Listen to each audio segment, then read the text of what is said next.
bagaimana ya kalau umat Islam ini selain gerakan taubat nasional yang dianjurkan oleh Syekh Ali tadi adalah menjadikan rumahnya tempat iktikafnya selama 1 bulan penuh bulan Ramadan. Jadi beribadah di rumah sekaligus juga sebagai tempat iktikafnya di rumah. Bagaimana caranya kira-kira begitu? Sebenarnya i'tikaf, saya tidak mau memasuki area fikih dan perbedaan antara ulama. Mungkin yang lebih ahlinya Syekhuna Al-Ustaz Abdul Samad di bidang fikihnya, mungkin seperti Dr. Abi Amir. Kalau saya masih di bidang Al-Quran, dan lebih ahli daripada saya Ustaz Bakhtiar Nasir dalam mentadabburi dan mentafsirkan Al-Quran. Tawadhu'an. Allahu Antum syekhuna musta'an. ustazuna. Jadi kalau pandangan saya mengambil inti daripada i'tikaf, i'tikaful qalbi. Itu sebenarnya inti. Bukan bersoalan di mana. Masalah pandangan ulama fikih memang i'tikaf hanya dibolehkan di masjid. Bahkan ada yang punya pandangan i'tikaf seperti Nabi Muhammad 10 malam berturut-turut, tidak dipisahkan. Ada yang berkata menurut pandangan mazhab yang lain seperti Syafi'i dan lain, memiliki pandangan i'tikaf bisa walaupun hanya sesaat. Ya, ada yang bilang tetap i'tikaf dalam 1 hari dan 1 malam. Jadi di luar pandangan itu semua dan perbedaan itu semua, menurut saya inti daripada i'tikaf adalah i'tikaful qalb. Bagaimana i'tikaf qalbu? Karena kenapa Allah Subhanahu wa taala melalui sunnah Nabi Muhammad SAW menanjurkan untuk i'tikaf di masjid? Supaya kosongkan fikiranmu, kosongkan hatimu, kosongkan jiwamu untuk memfikirkan dunia. Tapi saya Ramadan yang sebelumnya, saya diundang misal acara i'tikaf akbar, atau misal acara tabligh akbar di malam 27, atau tabligh akbar di 10 malam, atau i'tikaf akbar. Saya hadir untuk memberi ceramah. Ditugaskan misal di atas jam 10, ada beberapa tempat di atas jam 12, bahkan ada yang sampai jam 1 baru kemudian salat tahajud, salat malam. Saya datangi dan kunjungi ke masjid masing-masing. Begitu masuk masjid, separuh masjid tidur. Dan separuh yang tersisa main handphone. Terus mana i'tikaf? Kita sekarang saling menyalahkan i'tikaf menurut mazhab ini, tidak boleh seperti ini, tidak boleh. Padahal inti daripada i'tikaf tidak terwujud. Apa intinya? I'tikaful qalbi. Bagaimana kalbu ini, fikiran kita, jiwa kita betul-betul dikosongkan. Tinggalkan dunia, hanya fokus hanya kepada Allah. Makanya diberikan tempat masjid, karena masjid adalah tempat ibadah, tidak ada hal-hal yang mengganggu aktivitas ibadah. Tapi sayang sekali, sekarang kita melihat masjid kita sudah boleh masuk musik. Masjid kita sudah masuk handphone yang isinya lagu-lagu India. Sambil orang salat tarawih sambil joget-joget. Dia mau dengar nikmati bacaan imam atau menikmati bacaan dengar suara musik-musik dan lagu-lagu. Akhirnya berubah hakikat dari masjid yang kita rasakan dalam sejarah Islam. Makanya dalam kesempatan ini kita tidak bisa beraktivitas di masjid. Ayo mari kita sama-sama renungkan fikiran kita, tundukkan hati kita supaya kita bisa wujudkan sebagai latihan, langkah latihan untuk menuju i'tikaf yang tersempurna, yang terbaik, walaupun hanya di rumah. Intinya i'tikaf qalbu. Bagaimana saya bisa jadikan rumah saya bukan hanya rumah sebagai tempat i'tikaf, tapi yang lebih penting adalah qalbu, bagaimana bisa i'tikaf, fikiran bagaimana bisa i'tikaf, jiwa bagaimana bisa i'tikaf. Tidak difikirkan hanya Allah,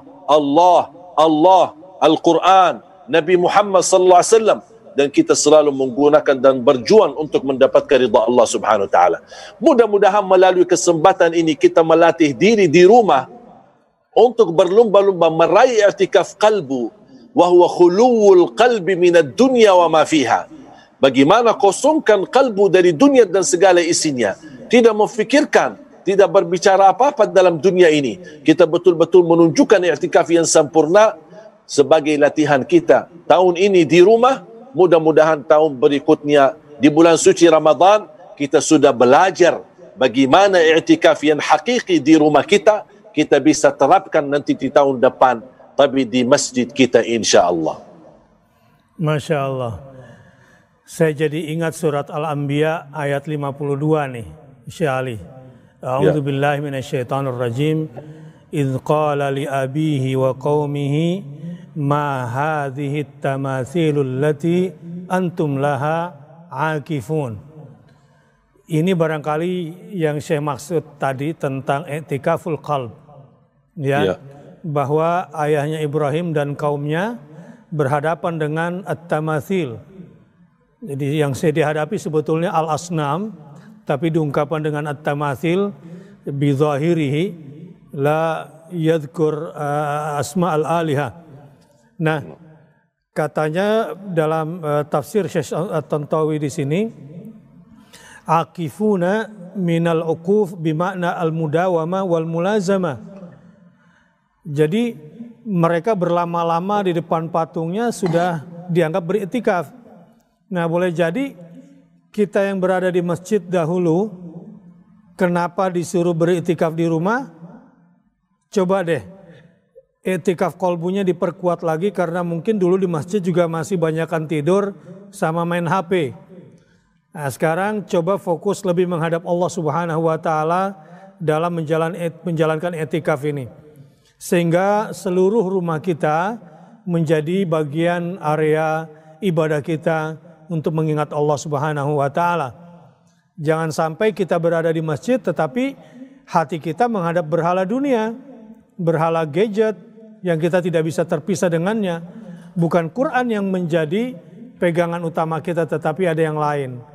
Kira-kira apa tambahannya Syekh Ali nih agar tambah kuat i'tikaf kita dalam berhadapan dengan Allah, mulazamah dengan Al-Quran, mulazamah bi dzikrillah, mulazamah dengan ilmu-ilmu ma'rifatullah, sehingga kita semakin merasakan mahabbah dan muraqabatullahnya. Sebenarnya bagi saya Ramadan ini hadiah. Hadiah ya? Hadiah spesial. Kenapa? Karena lebih bisa fokus beribadah. Mungkin kalau terlalu ramai dengan aktivitas, kadang-kadang mungkin ke masjid yang cukup ramai, belum tentu dapat posisi yang nyaman, atau mungkin di ujung saf terakhir, mungkin terlalu panas, mungkin bisa karena terlalu ramai, padat, mungkin kebersihan. Jadi banyak yang mengganggu aktivitas beribadah. Barangkali selama ini kita berupaya menyempurnakan ibadah di bulan suci Ramadan, tapi banyak hal-hal yang terjadi menghalangi kesempatan ini. Menurut saya, Ramadan tahun ini berbeda karena kita bisa lebih fokus, lebih konsentrasi. Tidak ada hal yang mengganggu di sekitar kita karena kita berada di rumah kita. Posisikan tempat yang bersih dan latihan bagaimana melatih diri supaya bisa i'tikaf qalbu. Jangan hanya menunggu 10 malam terakhir. Kalau bisa i'tikaf qalbu dari malam pertama bulan suci Ramadan. Kalau bisa la yukallifullahu nafsan illa wus'aha. Kalau bisa usahakan jangan tidur malam hari. Betul-betul beraktivitas, karena rahasia kemuliaan seorang untuk mendekatkan diri kepada Allah Subhanahu wa taala di malam harinya. Syaraful mu'min qiyamul lail. Kemuliaan seorang mukmin adalah qiyamul lail, dan kita tahu qiyamul lail berada di malam harinya, bukan di pagi atau siang harinya. Bisa diganti tidur malamnya dengan tidur qailulah di siang hari, atau bisa tidur di awal malam, tapi jangan tidur-tiduran sambil mendekat subuh. Tidak disempatkan untuk lebih banyak beribadah di malam harinya. Banyak rahasia di tengah malam, banyak rahasia di malam harinya. apalagi di bulan suci Ramadan, lebih istimewa dan lebih dahsyat manfaatnya. Makanya kita melalui i'tikaf qalbu, kita manfaatkan Ramadan ini, khususnya malam hari, kita hidupkan dengan ruku', sujud, baca Quran dan istighfar dan bermunajat melalui doa Nabi Yunus, la ilaha illa anta subhanaka inna kunna minadh dhalimin. Dan kita terus bermunajat kepada Allah. Dan saat kita menjalani puasa, kita juga berbanyak membaca Al-Quran. Dan kita punya target bukan hanya taubat nasional, tapi juga kita mampu mengkhatam Al-Quran walaupun masing-masing sekali mengkhatam Al-Quran di rumah kita.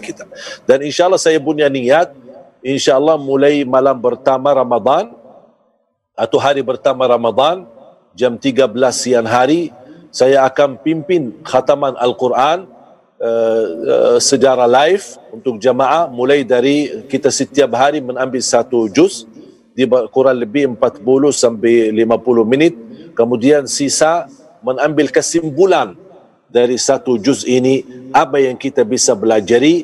Dan kita harap semua jamaah ketika saya memimpin tadarus membaca Al-Quran secara tartil, mereka bisa dengar baik-baik, membuka Al-Quran dan mengikuti terjemahannya. Mudah-mudahan dengan kita simak Al-Quran sepanjang bulan suci Ramadan, tersentuh hati kita yang bisa menantarkan kita bisa i'tikaf qalbu yang membawa keberkahan di bulan suci Ramadan. Ini salah satu usaha dan ikhtiar, mudah-mudahan Allah kabulkan. Itu program yang sangat bagus sekali. Program yang kami anjurkan agar banyak yang mengikuti.